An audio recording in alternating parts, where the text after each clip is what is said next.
संजीव एक कॉलेज में पढ़ाई करता था। उसने एक कार के शोरूम में एक सुंदर कार देखी थी और वो लंबे समय से अपने लिए एक ऐसी ही कार लेना चाहता था। संजीव जानता था कि उसके माता पिता इसे खरीदने के लिए सक्षम हैं, इसीलिए उसने उन्हें बताया कि उसे ये कार अपने ग्रेजुएशन कंप्लीट होने पर गिफ्ट के रूप में दे। देखते ही देखते वो दिन भी आ गया और पिता ने संजीव को अपने निजी कार्यालय में बुलाया। उन्होंने उससे कहा कि मुझे तुम्हारे जैसे अच्छे बेटे पर बहुत गर्व है। उन्होंने संजीव को बताया कि वह उससे कितना प्यार करता है और उसे एक प्यारा रैपर से लिपटा हुआ उपहार दिया। संजीव उस छोटे से गिफ्ट के डब्बे को देखकर निराश महसूस करने लगा, लेकिन वह जानने के लिए उत्सुक था कि ऐसा क्या था उस बॉक्स में।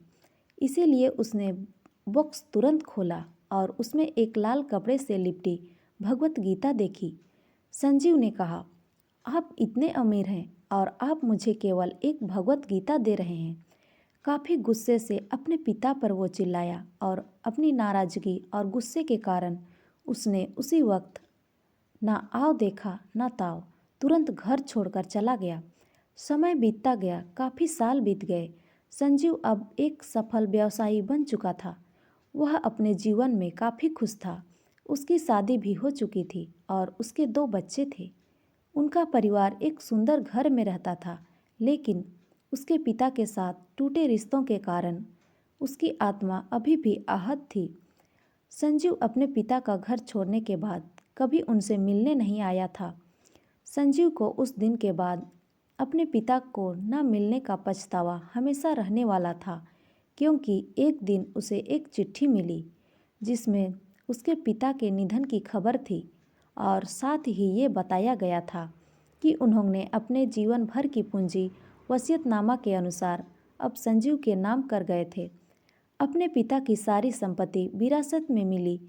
तब संजीव अपने पिता के घर पहुंचा और कुछ महत्वपूर्ण कागज की तलाश करने लगा और गलती से उसे वही भगवत गीता का उपहार लिपटा हुआ मिला, जिसे देख उसे फिर उसी उदासी का एहसास हुआ।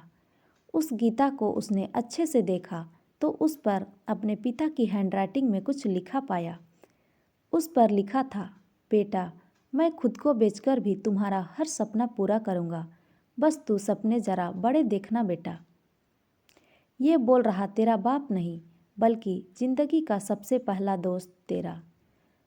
संजीव ने ये कविता पढ़ी ही थी कि अचानक उस किताब से एक चाबी गिरी और वह एक कार की चाबी थी, जिसके ऊपर लगे टैग पर उसके ग्रेजुएट होने की तारीख के साथ कॉन्ग्रेचुलेशंस और आई लव यू लिखा था।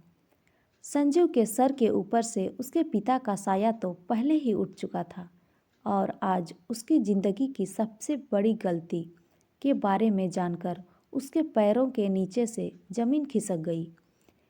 इस दिन संजीव की आंखें और आत्मा दोनों पछतावे के आंसू से सराबोर हो गई।